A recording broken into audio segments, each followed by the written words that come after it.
Now let's talk about the risk analysis. By risk, we mean the uncertainty about a project's future profitability. As you have seen, our valuation about the project is based on estimated or expected future cash flows, not actual cash flows, because we cannot be 100% sure about what would happen in the future. Therefore, there is always risk or uncertainty. We say there are three types of risk relevant in capital budgeting. First, there is standalone risk. This is the project's risk if it were the company's only asset and there were no shareholders. And this standalone risk ignores both company and shareholder diversification. Why do we say that? Because, for example, if there are two projects in one company, then maybe one project's risk can be offset by the other project. So if the company diversifies, we do not have to worry too much about the standalone risk from one project. Same idea with the shareholder diversification. If shareholders can diversify their portfolio or say their investment, then again, we do not have to worry too much about the standalone risk from just one project. Anyway, the standalone risk of the project can be measured by the standard deviation or the coefficient of variance of the NPV or IRR or modified IRR. As you may remember from statistics class, standard deviation is usually used to measure the risk. The second type of risk is the corporate risk. This actually reflects the project's effect on corporate earnings stability. So it does consider the company's other assets, or say it considers the diversification within the company. This corporate risk can be measured by the project's corporate beta, which depends on project's own standard deviation of its earnings or returns, and also the project's correlation with the returns on the company's other assets. The third type of risk is the so-called market or beta risk. This reflects the project's effect on a well-diversified stock portfolio. So it takes account of the shareholders' other assets. This market risk is measured by the project market data, which depend on the project's standard deviation and correlation with the stock market. So the concept we try to introduce here is that we not only need to look at the standard deviation or say the standalone risk of the project's own earnings or returns, we also have to consider how this one project affects the whole company and also affects the investor's portfolio. In that sense, market risk is theoretically the best in most situations because this is the most relevant risk to the shareholders. Remember back in lecture 1, we say the ultimate goal for the corporation is to maximize the wealth for the shareholders. So ultimately what matters, what's most relevant is the risk to the shareholders. So that's why we are looking at the market risk. However, creditors, customers, suppliers, and employees, they are more affected by corporate risk. In that sense, we say corporate risk is also relevant because whether the company as a whole can make the payments really matters to these groups.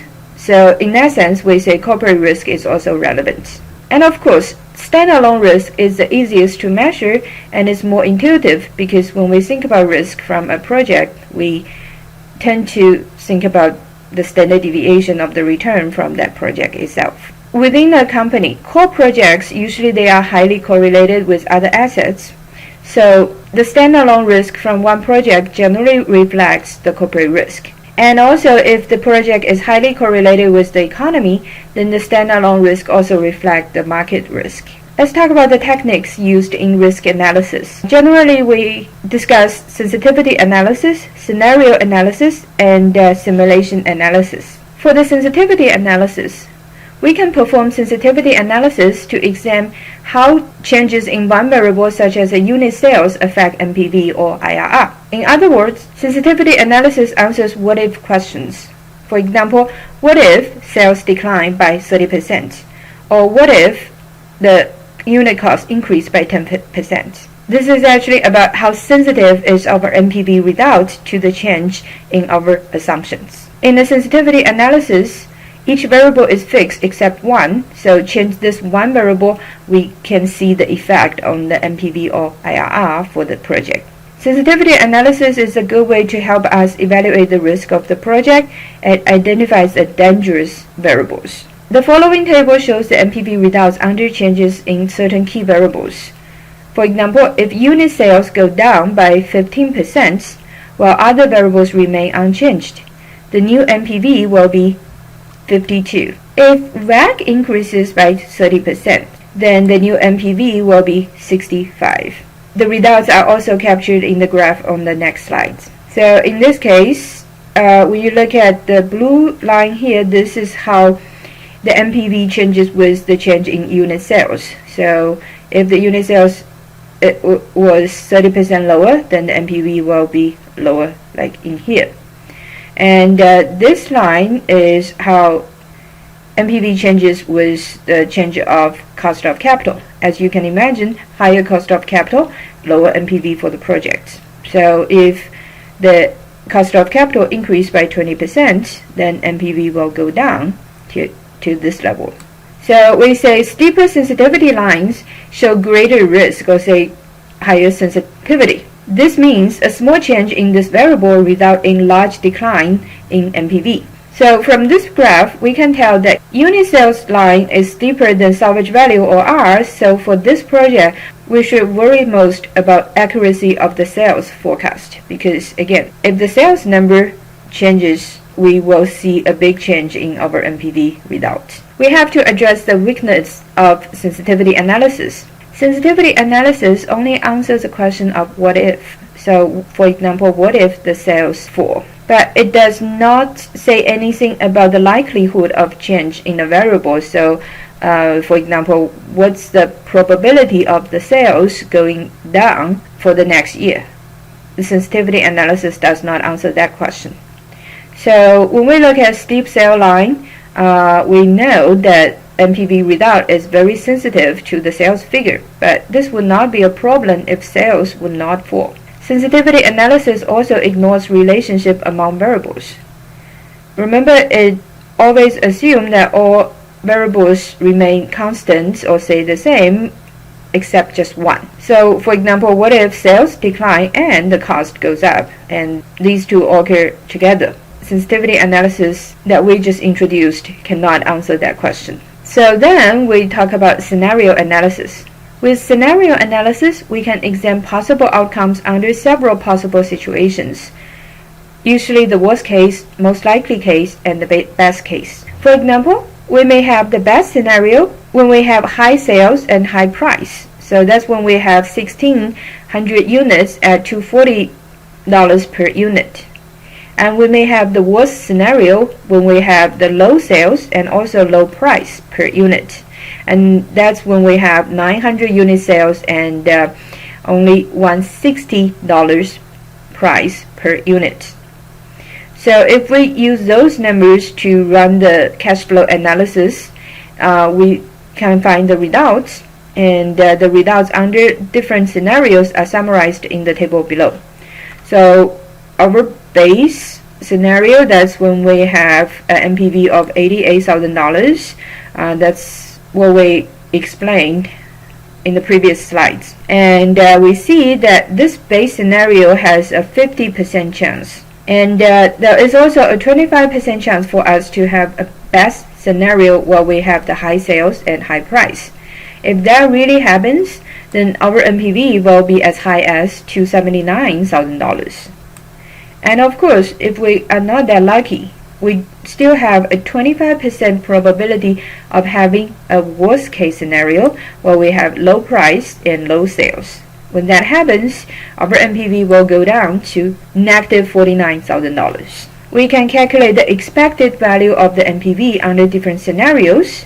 Maybe you can remember from your statistics class that to calculate the expected value, you multiply the probability by the NPV under each scenario, and you sum them up, you will get the expected value as 101.6. That is in $1,000. And we can also calculate the standard deviation according to the probability and the NPV under each scenario. the standard deviation turns out to be 116.6. So that is a scenario analysis that we try to conduct. The problems with scenario analysis include that it only considers a few possible outcomes. In our example, we only had 3 possible cases, and also in that scenario analysis, it assumes that inputs are perfectly correlated. So in the best case scenario, all good things happen together, and in the worst case scenario, all bad things happen together. The results are always kind of extreme. The last one we want to talk about is the simulation analysis. Simulation analysis is a computerized version of a scenario analysis that uses continuous probability distribution. A computer program selects values of each variable based on given probability distributions, and then under each combination or scenario, one set of estimate is obtained and one NPV result is calculated. And this process can be repeated many times, say 1,000 times or more, so apparently you cannot do this without a computer. The end result is a probability distribution of NPV results based on the sample of simulated values. For example, if we assume that a normal distribution for unit sales with a mean of 1250 and a standard deviation of 200, and a normal distribution for unit price with the mean value of 200 and standard deviation of 30. We can then use the computer program to generate random value for unit sales and sale price based on above distributions, and then for each set of the unit sales and sale price value, we estimate project cash flows just like what we did in the previous slides, and we calculate NPV based on the estimated project cash flows. Then we substitute these values with a different set of unit sales and sale price and calculate a new NPV. We repeat this process many times, saving the input variables and the output NPV. After 2,000 trials, the result can be pulled and summarized in the table in the next slides. So as you see, our sales unit, the mean value is about 1252 and standard deviation is 199. So this satisfies the normal distribution we just mentioned. And for the price, the mean value of all these randomly generated prices are 200 and standard deviation is 30. Again, this is consistent with the normal distribution we just specified. With each different set of the unit and sale price, we calculate NPV, so we have about 2,000 results, and the mean value of the 2,000 NPV result turns out to be 88,808. And if we look at the probability of having negative NPV from the 2,000 results, it looks like we have about 13.1% probability of having negative NPV. That is actually a pretty low probability. We can also capture the results in the following histogram. As you see, about 13% of negative NPVs. Highest NPV is here.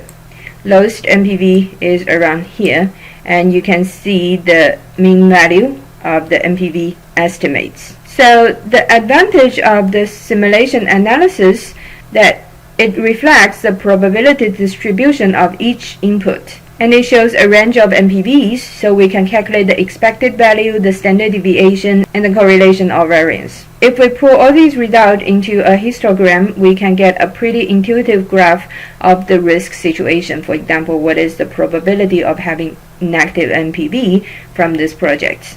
But the disadvantage of the simulation analysis is that it's difficult to specify probability distributions and correlations. When the inputs are bad, as you can imagine, the outputs will be bad as well. That's why we say garbage in, garbage out. So without a reasonable assumption of the probability distribution and correlation of its major variables, the simulation analysis doesn't really have too much value. So we want to say that sensitivity analysis, scenario analysis, and simulation analysis, all those risk analysis techniques, they do not provide a decision rule. They do not indicate whether a project's expected return is sufficient to compensate for its risk. And all these analyses, they all ignore diversification among projects Therefore, they measure only the stand-alone risk for the project itself, which may not be the most relevant risk in capital budgeting. If you are interested, you can check out the video I posted on D2L about performing sensitivity analysis, scenario analysis, and simulation analysis in Excel. When we consider the risk factors in project capital budgeting analysis, we also have to consider the subjective risk factors. A numerical analysis may not capture all of the risk factors inherent in the project. For example, if the project has a potential for bringing harmful lawsuits, then it might be riskier than the standard analysis would indicate. And that is actually difficult to capture using the previous risk analysis techniques. To summarize this whole lecture, this lecture focuses on the analysis to estimate cash flows involved in capital budgeting decisions. Several factors about the cash flow analysis need to be considered. We need to understand the idea of incremental cash flows. So we need to identify sunk cost, opportunity cost, and externalities.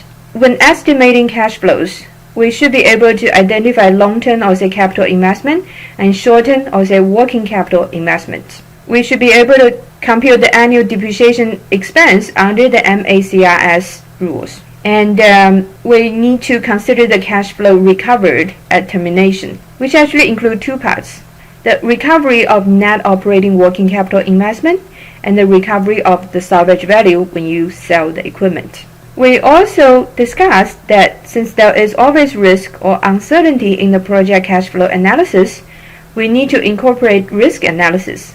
Common risk analysis tools include sensitivity analysis, scenario analysis, and simulation analysis. The next few slides provide a guideline about a case discussion, so as usual they will not be included in this audio lecture. As usual, I highly recommend you to take a look at the guideline before you start thinking about the case and submit your discussion. Last few words. By now we are wrapping up the whole semester, because this is actually the last lecture. So it has been pretty intense. We covered many key corporate finance subjects such as financial statement analysis and financial forecasting, time value of money, cost of capital, firm valuation, and capital budgeting. The core concept is that corporations are supposed to maximize value for their shareholders. To achieve that, they need to invest their capital resources into projects that can create positive free cash flows in the future. As always, if you have any suggestions or concerns about this online class, please feel free to talk to me, and I hope you guys all have a good holiday season and good luck with the rest of your MBA studies.